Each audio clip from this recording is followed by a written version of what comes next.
Hello, hello, hello. I am trying to teach myself gouache in my bullet journal as well as learning how to bullet journal. I separated each one of my September layouts into a different video because it was so long, but I did a woodland animal theme so it could be for different months. You could use this theme for other months other than September. Now, if we haven't met, I'm Viv. Welcome to Art with Viv.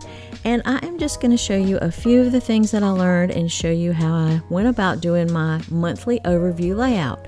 Of course, I sketch everything out in pencil first, and then I have learned with gouache. Now, this is only my second attempt at it. My first one was the chipmunk for my September cover page.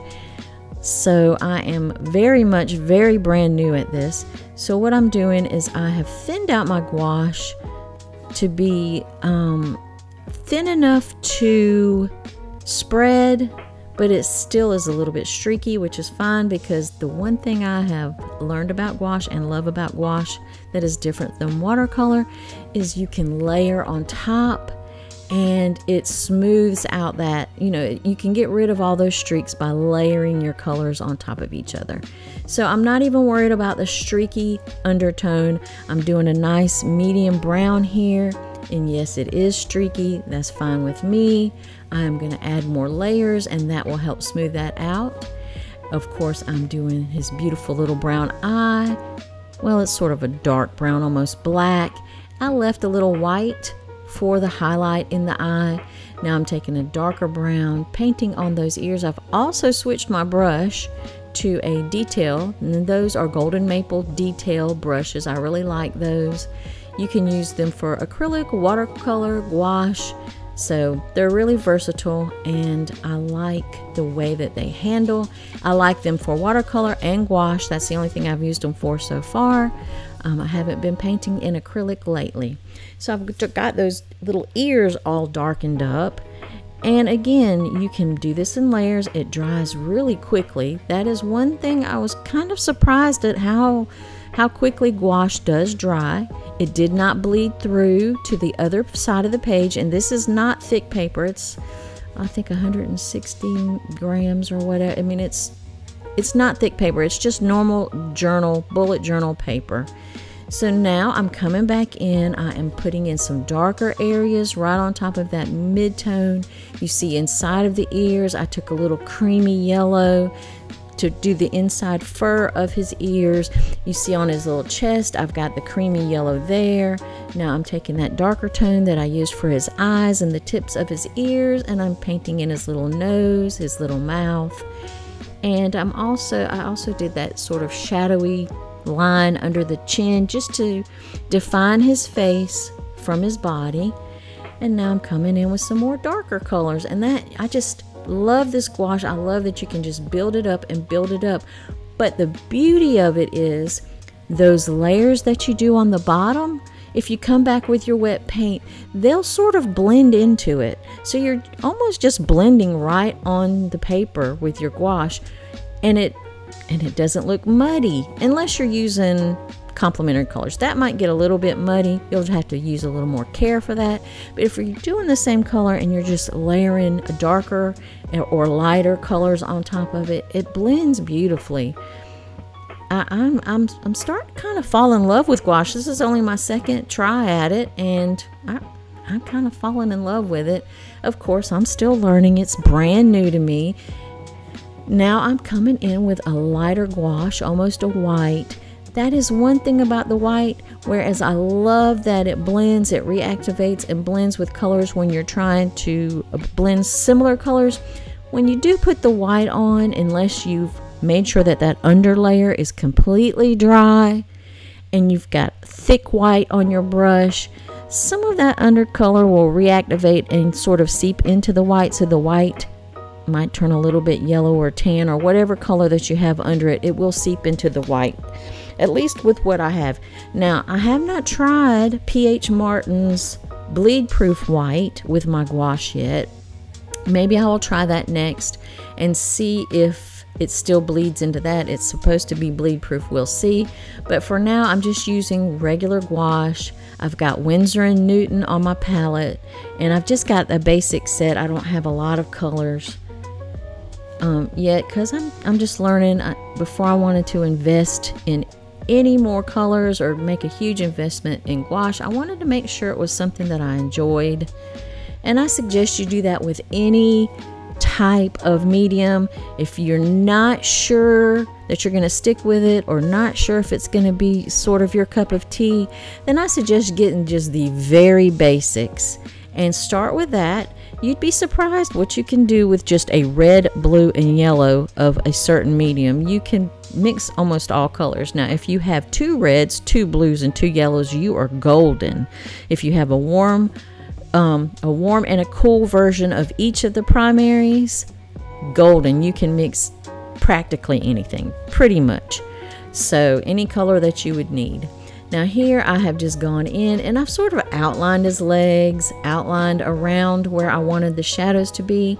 And while it's still a little bit damp, I'm coming back in with the mid-tone and sort of blending those lines that I made out a little bit so that they look more natural. I'm also adding a little bit more light brown where I want the highlights to be.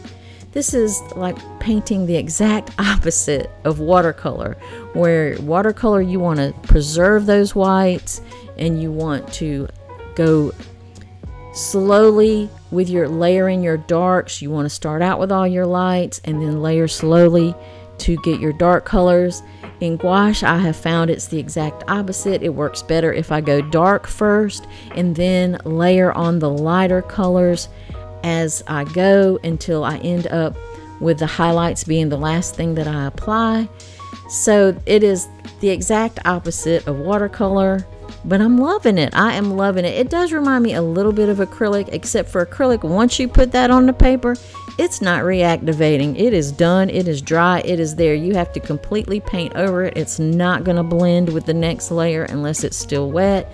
So I'm enjoying these little unique properties of gouache, and I like that it's opaque and I can just really get some luscious thick paint on there, and I don't know, I'm enjoying it. That's all I can say. I'm enjoying it.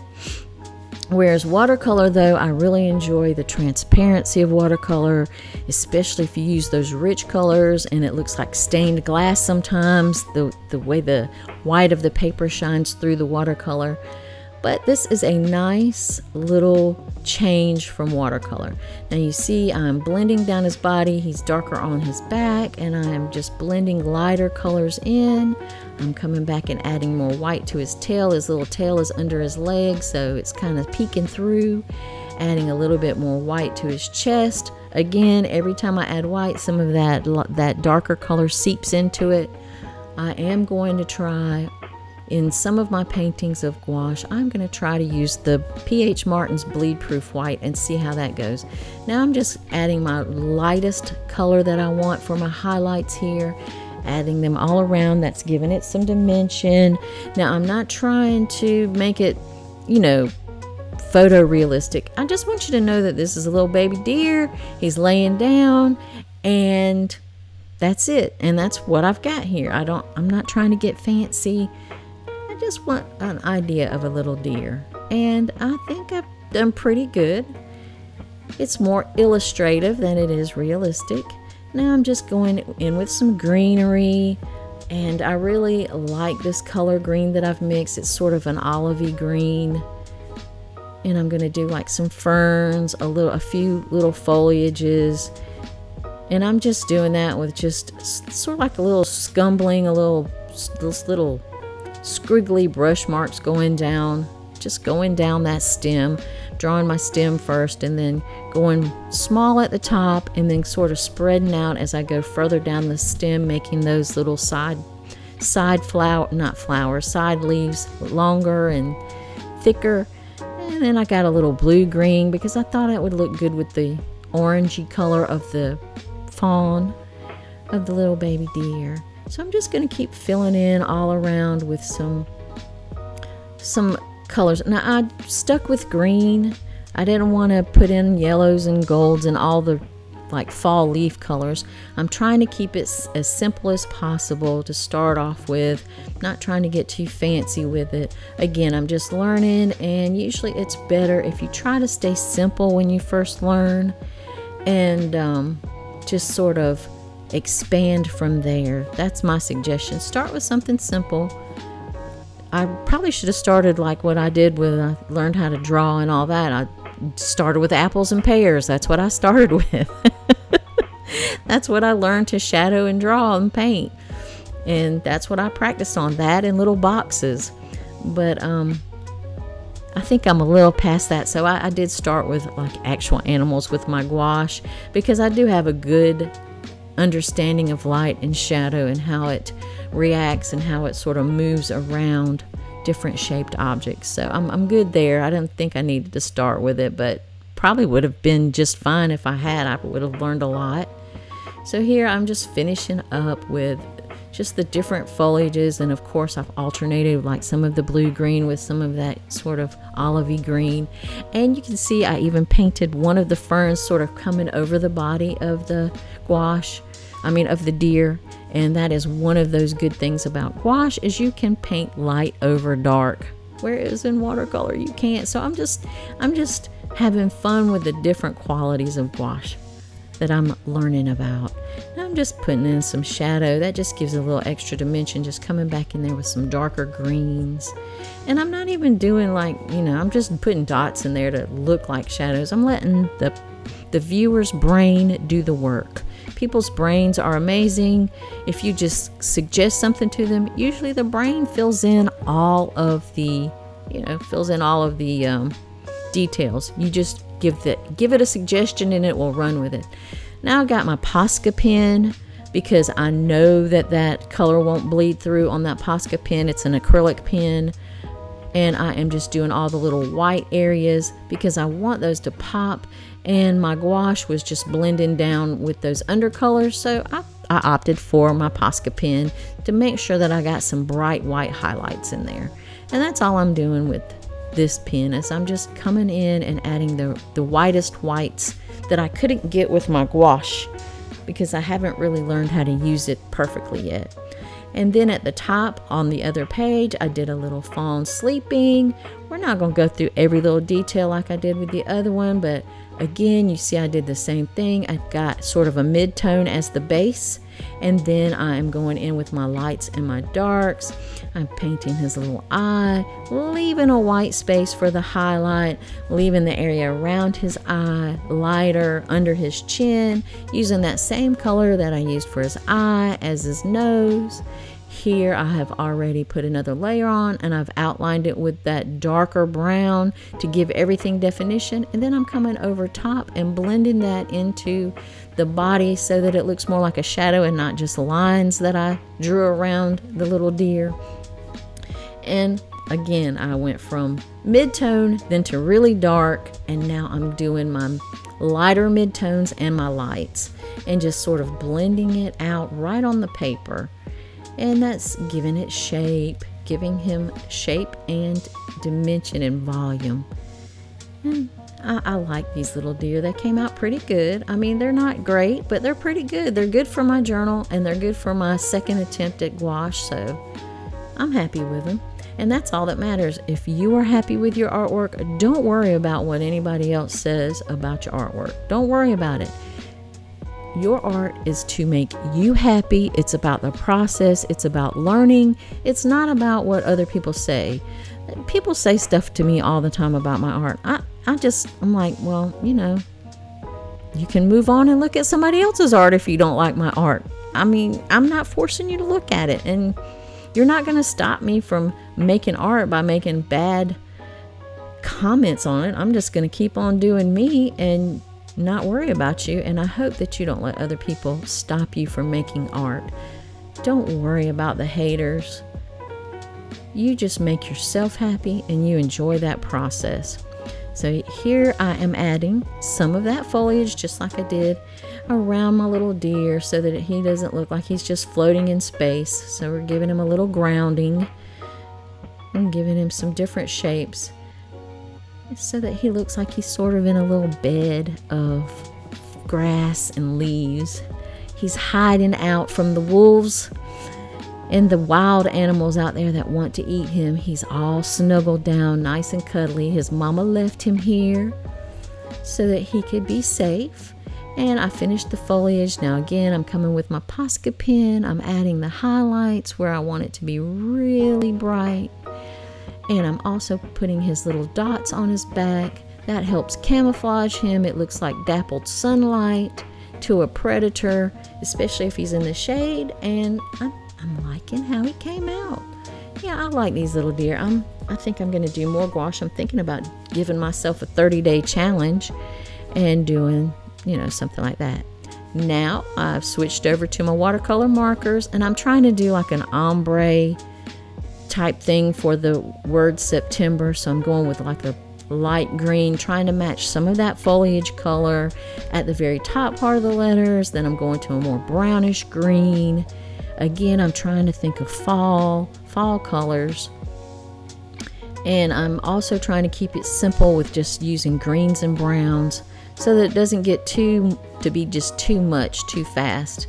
I don't want to use a whole lot of colors and just, you know, have it looking junky. So I'm trying to stay with a limited palette of my greens and browns. Trying to do an ombre, putting that brown at the very bottom of the letters so that it looks like, you know, it's going from lighter to darker, and I'm pretty okay with it. Then I just got my micron pen and I got my ruler, and I just outlined all the little boxes that I needed to have done. I've got my calendar here. This isn't like an overview planning page, so I have like all my important dates in one box. I've got my calendar that I can write on. The boxes are large enough that I can write in those. And then on the other page with the baby deer at the top, I have got content planning on that page for the month. Like, what things do I want to create for the month? What YouTube videos am I going to create? What reels I might want to create? Things like that go on the other page. And that is my overview. Like I said, I'm learning how to bullet journal, so I'm really trying to find out what works. This is the first time I've done one that has like a complete page just devoted to the content that I'm going to do for the month, and I'm going to see how that works out this month. Then I'm just taking my marker and just kind of highlighting the headers. I'm erasing all of the words so that that gray doesn't get into my green highlight thing. If I left those words with the pencil, that marker picks it up and it turns in kind of grayish, and I don't like that. Then I'm just going to take my pen and rewrite the titles back in each one, write what each section is, put in my days of the week, number my calendar, and just get it all set up. So I am enjoying bullet journaling. It is helping me stay more organized. And I am also deciding to learn how to do some different mediums. I've started with watercolor markers I never did before. Now I've started with some gouache. So can't wait to see what adventures I get into. I'm always getting into something. So I'm just going to finish up those. And I hope you have enjoyed this. If you do, please give it a thumbs up. Give me a comment. Share it with a friend if you think somebody would get something out of it. And don't forget to subscribe, and I will see you soon. Thank you so much for watching. It means a lot to me.